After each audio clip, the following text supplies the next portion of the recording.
Okay. Okay, welcome back everybody. We've got a little bit of a change up here. We're using the, what is it, Nikon P510 Coolpix, so that's cool. We've got our block almost done. The lighting in here is atrocious, and I apologize. Let's see if we can figure out how to make this viewable. How's that? Okay, I've got the valves out. Down there, those are Chevy exhaust valves, which is really interesting. I did not expect that. I also did not expect this. Now, I don't know if you can see it or not, but right here, and right here are the camshaft retaining. Okay, I don't know where I left off. This is the third battery I've put in this thing in the last 3 minutes. So let's start over. Camshaft retainer. Camshaft retainer. And it is, see if I can figure this out. Check this out. Nope, won't let me do it. All right, there you go. All right, as you can see, that is not a bolt. That is a screw. And I'm taking that as it was aimed at me. I don't know when this engine was rebuilt. I'm guessing by the blue RTV. I'm guessing. And the name on the crankshaft. My best guess is either the 80s or the 90s. Probably the 90s. Because it's got Chevy exhaust valves in it, which is really cool. I'm hoping to reuse those. We'll see what the customer has to say. But I gotta get those out. So what I'm gonna do, now that I actually have the camera working and a full battery, is I'm gonna weld something onto that head, because I can't, I don't know if you used Loctite or what, but it's not coming out, and neither is that one.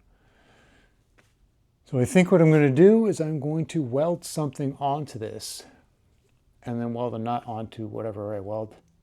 Maybe I'll put a bar on it and just turn it out. I don't know. We'll do something. I do know that I'm going to switch to the Faux Pro for this because it doesn't do very good in low light. The last couple videos I've done were horrible. On the last short I did, we've got this pan all set to go. That is, actually that's the one that came off this engine. And then I've got this pan I just cleaned up yesterday. That was in the short. And the hogshead, we cleaned that up, and we're cleaning up all the rest of the parts. There's the crankshaft with the name on it. The name on it is Carden, C-A-R-D-E-N, and it says 11, so I don't know if it's 2011 or if it's Roman numeral 2. I don't know. If you know who Carden was or is, let me know. I'm kind of curious. I'm finding things in here that, well, things I wouldn't do, but he did. This camshaft is pretty well wiped. You can actually see marks in that one.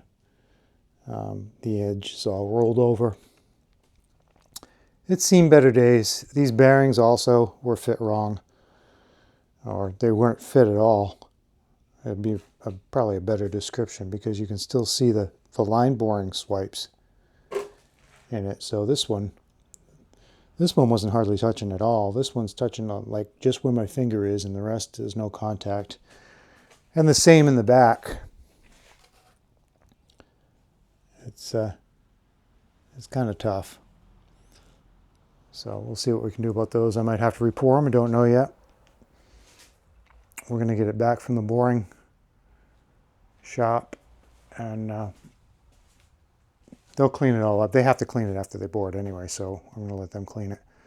I've got to get the valve springs out. My goal was to get the tappets out so that I can make this. Right now, all the tappets are sticking out, and they're making it hard to remove the retainers. So when I get the tappets out, then I can just pop the springs out. You can actually see the edge on this. It's actually like this now. So this camshaft's wiped. I don't know about the bearings. I'm going to replace them anyway, so it doesn't really matter. But and once we get that to the machine shop for boring and decking, I can get back on this, get this back to where it was last week, and hopefully we'll have no more problems. One more thing I did find in this engine, which was kind of cool because nobody uses them anymore, and I have never had a problem with these, is the fiber gear. This is going to be a distinct improvement when we're done with this. This is in perfect shape. I don't think this engine was run much. I really don't, because this looks brand new. I mean, minus the fact that it's oil soaked, but it looks brand new to me. So I'll probably clean it up and set it on the shelf or hang it on the wall or something. I don't see any reason to discard that. But the owner's going to want the advanced timing gear. And I would feel better having a nice new nylon one in over a fiber one that we don't know its history.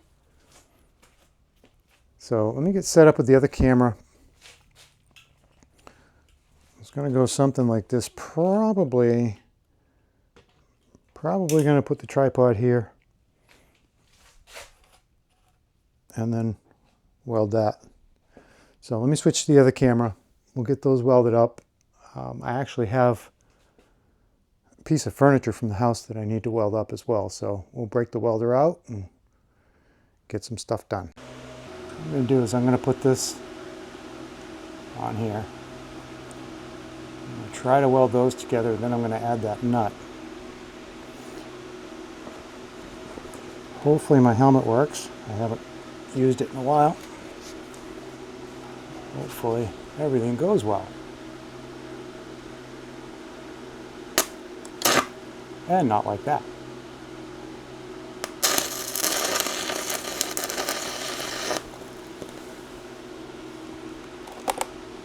Well, a little bit.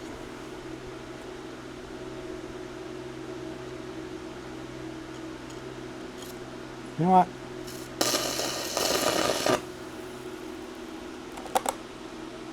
I'm going to change rods.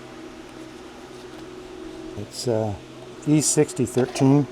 We'll try that. I might have it set wrong too. I haven't used this welder in so long. I'm not even sure. I think the settings are the same. It's at 100. Looks like it's at 100 amps. I might need to turn it down. Let's see how this behaves first.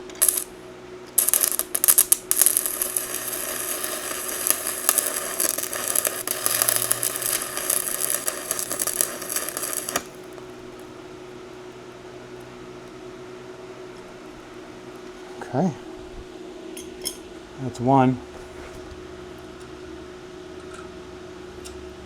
May have gone a little overboard.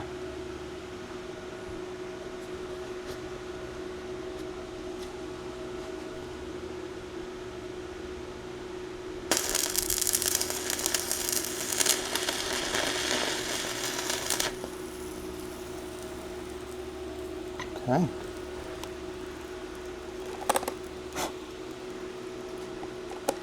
Okay. Let's try it with this. That'll work. Should have used vice grips. Okay.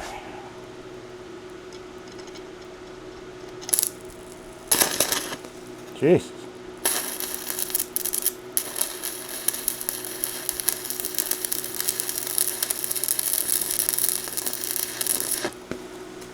Poof! Sparks are everywhere. This is why you never weld at night, right before you go to bed. Never do that. Oh, it's much cooler out here. Helmet worked perfectly.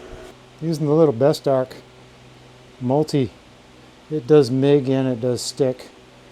And that is, as you can see, it's a very nice welder. I didn't ruin my good camera.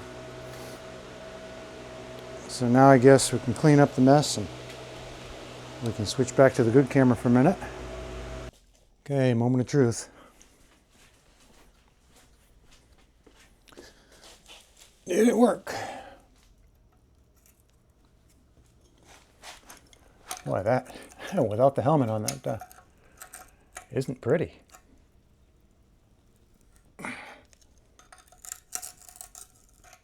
It ain't pretty, but it did it. Let's see about this one. Get you a little closer here.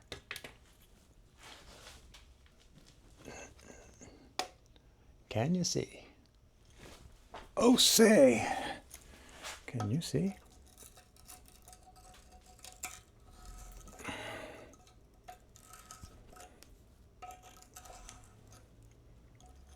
Yes. Yes.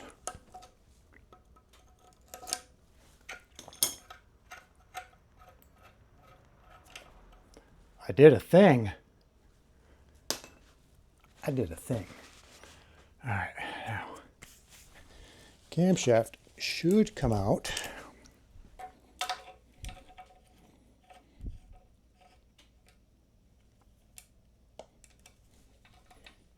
Nope. Gonna need some persuasion.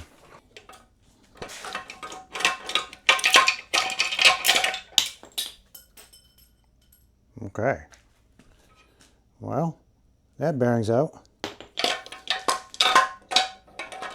Camshaft's out. And the tappets are out. And they are the adjustable. Hopefully you can see this because I can't see the. They are the 1-wrench adjustable tappets. And if the holes are not worn, ah crap, they are. Okay, what I want you to see is, and it's going to be hard to show, but do you see this? Hopefully that's coming out on camera. All of them are all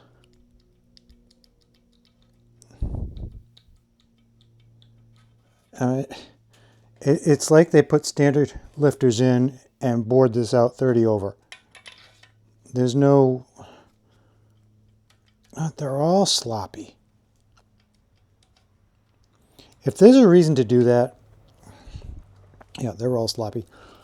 If there's a reason to do that, to leave it this loose, I'd like to know what it is. So put it in the comments. If you see this and you're a competent engine builder and you're like, oh, well, you know, you always ream them out 50 thousandths over what size you actually need because whatever.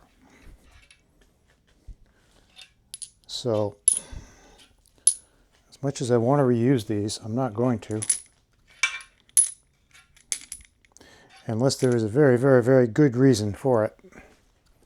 So 0.436, we'll have to look that up to see if that's standard.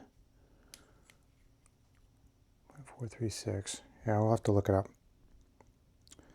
But anyway, these are 0.436, and those holes are obviously very, very much larger. Okay, so we have reached the end on this block. So now I can take this to the machine shop. The pistons have been ordered. As soon as the pistons get here, then I can take this into the machine shop. But in the meantime, I can get back on that bad boy and give you something interesting to watch rather than watch me rip an engine apart. So that being said, thanks for watching. And we'll see you on the next one when we get back into this engine and get back to where we were 2 weeks ago before we found out that the crankshaft was hitting. So stay tuned.